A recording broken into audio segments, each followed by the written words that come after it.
Hi all, welcome to my channel, welcome to my worlds, the world away. We're now doing stage 41 of issue 12 of Hero Collector and Eagle Moss's Build the Ecto-1.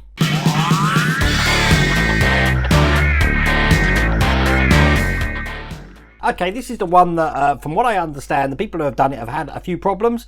I'm going to make it really easy. I'm going to show you how I'm going to do it really easy. It is going to involve glue, but I've been looking at how the switches work and how they're input and stuff like that. And you'll see that my way is probably the best way to go around this. Otherwise, you're going to be there all day trying to fit these little, what they call them, black retaining clips, switch clips into place, and then it's going to fall all over the place. But don't panic, watch what I do and I'll hopefully try and make it look easy. Let's show you what we've got to do. So the chapter's entitled Radio Receiver, which is quite simple. We're just going to be putting the radio receiver in, but we are also doing the instrument panel, which is down here, and we're also doing all the switches into place. Now this is where people are going to have the problem, and I think the problem comes in, I'm going to demonstrate this on the close-up camera, is that we need to put a retaining clip into place. So what this does is it's secured at this end, and this end's obviously going to stop the switch falling out. It also gives a little bit of pressure, so when we push the switch from this side, this doesn't bend up too much. But this doesn't need to be attached to, at the moment, this is not attached to the switch at all. So my fix when we actually put these in, because what it wants you to do is put these switches in. This is what each switch looks like. You've got like a metal side here and a wire side. And when they come in, it's the metal side's going to be on the left-hand side and the wire on the right-hand side. But when they're actually seated in, they want that just between there like that. But to get that in between there and screwed in, as you can see there, it's just going to keep falling out. So what I'm going to do is I'm going to glue it in. I'm going to glue just that little flap there to the switch there, making sure it's lined up correctly, so that when I actually come to screw it in, all I'm doing is putting the switch in and then screwing it. So that's the plan. Let's see if it works when we actually get round to it. As you can see, we've got quite a few of these to put in. Now in the next stage 42, which is the last of this plaque, we're going to do the antenna and the emergency brake pedal. Actually, there's not much to do in issue 42, so I don't know if this is going to work, but I've been thinking about it all last night. I've actually put one in to just see if it does work, so I'm pretty confident that it is, and hopefully it will make your life easier for you, because otherwise, if you do it the way that the magazine wants you to do it, those little plastic things are just going to ping off in all directions. You're going to get really frustrated trying to keep them into place. Going to need about 200 pairs of hands, but I'm sure there is a way to do it with some blue tack on a little bit of thing, put it into place and then screw it in, but we'll see how that goes. Well, without further ado, let's get cracking. So the first thing we need is the case for the radio receiver. That looks like that, and as you see, you've got two panels at the top and bottom there. Now we've got two sections that go into this. We've got a larger one and a smaller one. Let me just show you what they look like. And obviously the top one just goes in here. So making sure that we've got the gap of this, or the bigger section, the left side's got a bigger gap than the right side. We're going to be putting that in this way round and then just pushing that into place. I'm just going to push that in just with the flat end of my tweezers there, just to make sure that's in all the way, looking just like that. Then as you can see, we've got a little section just there for the last bit to go in, which looks just like that. We want to make sure the switches are to the left. So I'm going to push that into place, and once again use the flat side of my tweezers just to push that down so it's uniform and in place, and that looks just like that. Now we can mount this to the dashboard. This actually gets mounted, as you can see, just in the holes at the top here. So I'm going to line up these two holes with these two holes here. You have got a locating lug just at the bottom, so that goes in the back one there. So put the locating lug in, and then that should fit quite flat on there. Turn it over, and then we're going to be putting two JP screws in those holes. So I'm just getting them together. They're here. Load it up, and we'll get the first one in. I'm just going to line up these holes. There we go. And here's the first one going in here. And the second one just on the other side. And there we go. That's the radio receiver on top of the dashboard. Now we're going to be creating the instrument panel. As you can see, this is a lovely bit of chrome plastic here. Quite impactful, that is. And then we've got something that always kicks off the dashboard. It is light filtered, so when the light comes through, this is going to light up. But obviously, you've got the speedometer here. Just looking at that, it goes this way around. The speedometer's going up to 120. It's got all sorts of other details on as well. looking just like that. So when we put this in, it's going to go in this way, following the shape of the back of the chrome section there, looking like that. And as you can see, you've got 3 holes in the back here. This is where the lights are going to go into the back, but we need to put this into place. So we bring over the dashboard again. I'm still holding this in my hand. We need to put it into place where it goes, which is into this section just here, over the top like that, kind of lining it all up while I put it in. And that is going to be held in with AP screws. So I'll get them out.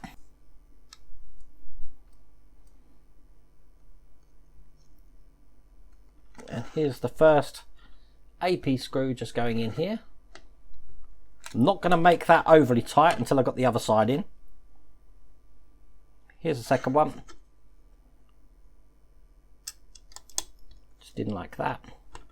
Let's get in nice and then just bring that all the way in nice and tight. So then from the front, looking really good, looking just like that. Now the last section we've got to put in the dashboard is just the trim. This is looking really nice as well. This is just going to go into this space that you can see just here. It can only go in one way, so it goes in this way here, looking like that. The dashboard's looking really good, isn't it? It's going to be held into place just on the other side here with some IP screws. So pretty much every screw that we've used at the moment has been a different screw. So, but these are screwed into these 2 larger holes that you can see at the back here. So here's the first one. I can make this nice and tight. There we go. And one more just on the other side here, and that will keep all of this into place.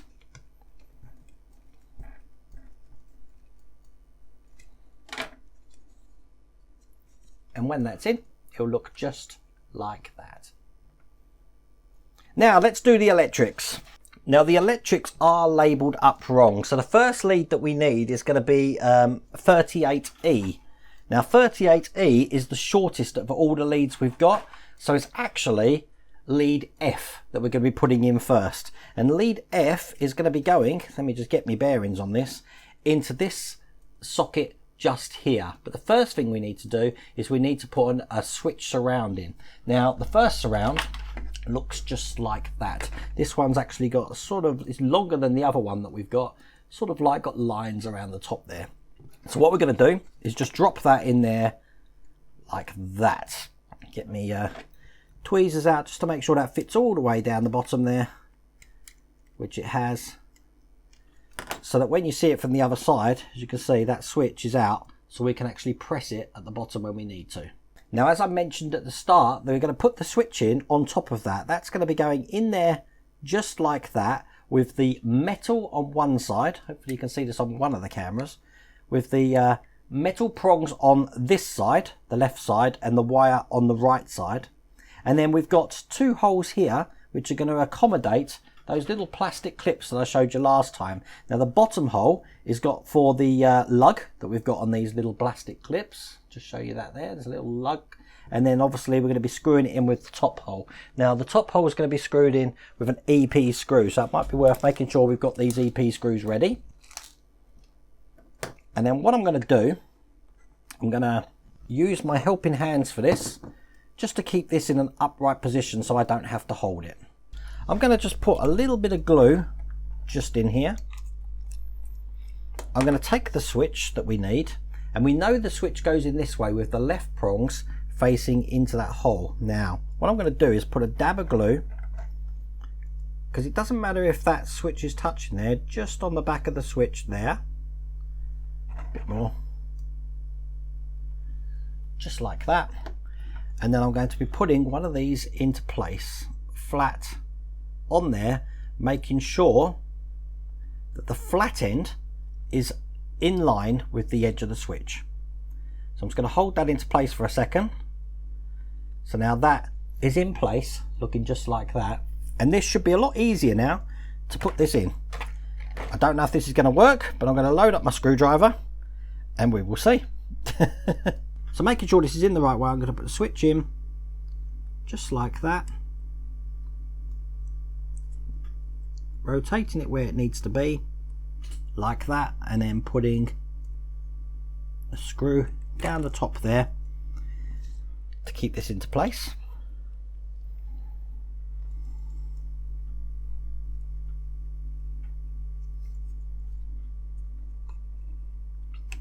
And screw that tightly in. And to ensure that that works, I'm going to press the switch and we should hear a click.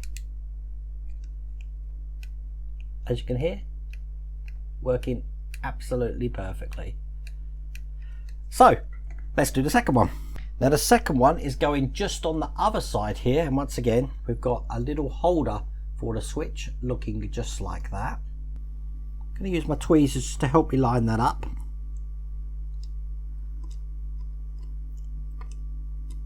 There we go, and that's seated perfectly in there. Okay, so the next lead we're going to be putting in, which is just going to go into this side here, is labelled as 38C, but it is the cable C. So I've got it there. You can tell the difference because this switch is a lot shorter than the D, which is almost the same colour. It's got green, and this is a longer switch here. So this is the one that's going to go in there. So I've already glued the little adapter there on the top, so I'm going to put that into place just like that, and we'll screw this in with an AP screw.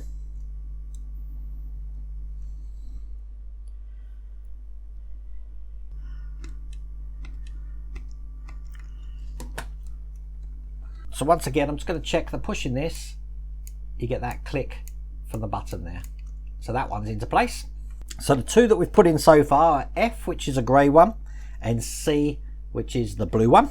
Now the next wire is labelled up, it's a green one, it's labelled up E. So as you see, I'm not using the instructions here, but this obviously, you know it fits better because it's actually got a longer switch on here. And that's just going to go into here just like this. And once again, we're going to secure that down. I'm just going to line up the tab at the back there with an AP screw.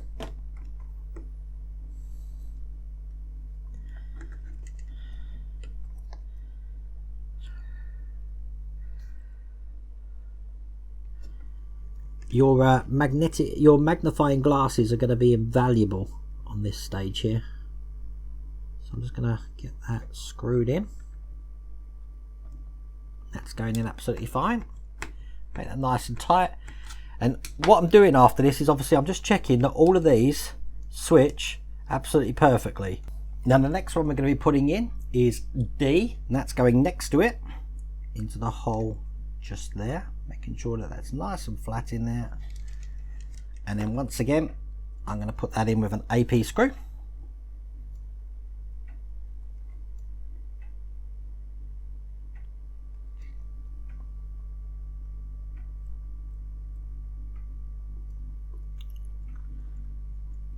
That's going in nice and tight.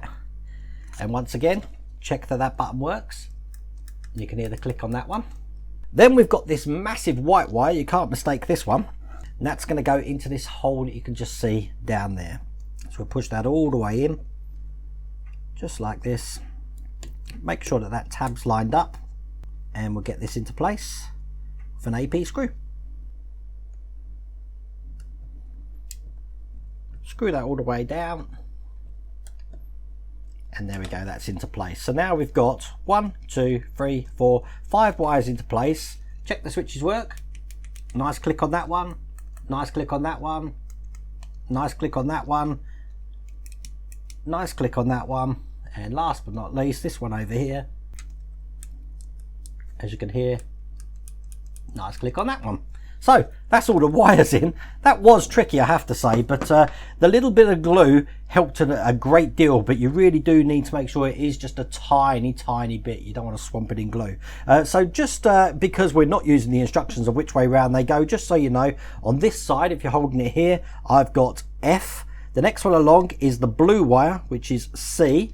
Then we've got the green wire, which is E. That's on this side. Then we've got the blue and green wire, which is D. And then on this side we've got B, and that's the white one there. So the last one we've got to put in is just the illumination that goes behind the panel there, looking just like that. And quite simply, this is just a push to fit. So all we've got to do is get the bulbs here, line them up where they go, and push them into place. Making sure you give even pressure, because you don't want to break the circuit board. There we go. They're in just like that. And that's that control in. Now I'm about to fit the radio to the trim, which is something that I should have done earlier on, but there's something that just didn't make sense to me. The radio is not transparent. I thought there might be some lights going behind there, which is why we've got some holes just behind there. I thought there were going to be some bulbs in there, but obviously nothing on this panel here lights up. So what I've done is I've put the radio in and I'm clamping it actually behind the whole dashboard frame rather than behind the trim, and the reason for that is obviously the trim's only held from here and here.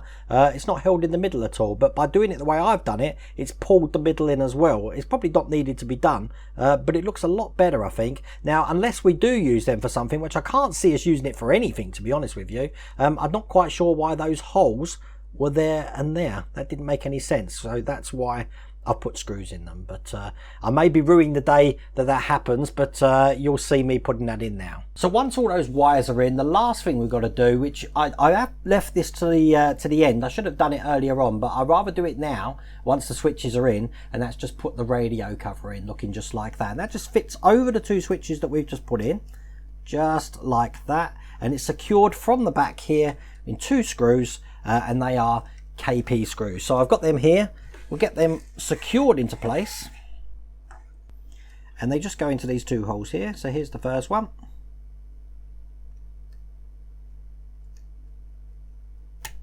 Nice and tight. And here's the second one. Just on the other side here. And that is everything complete. But once again, because I put that on, I just want to ensure that the switches click. So 1, 2, no problems at all. But there we go, that's the finished stage 41. So that was good though, but look at that, it looks absolutely brilliant, doesn't it? But obviously I said I've got all the wires here, and I have laid them out just like I said. I don't know if that follows the instructions, but they've gone in absolutely perfectly. I have put the instructions on the screen just to show you what I'm doing, but I do think there's a little bit of disparity between what letters we should use. Once again, we should have F as the first wire here. Obviously the illumination, that can only go in one way. Then we've got the blue wire, which is C, then the green wire, which is E. The next one along is the blue and green wire, which is D, and finally at the end here we've got the white wire, which is B. But looks really good, doesn't it? But I hope you like that video. We should have issue 42 out tomorrow, and then towards the end of the week we're going to probably have a Spitfire out, and we're also going to be presenting the Shelby Cobra from Agora models, so that's going to be pretty good. But I really do hope you like that video. If you did, please remember to give me a thumbs up, and if you haven't subscribed already, please remember to subscribe. Other than that, take care.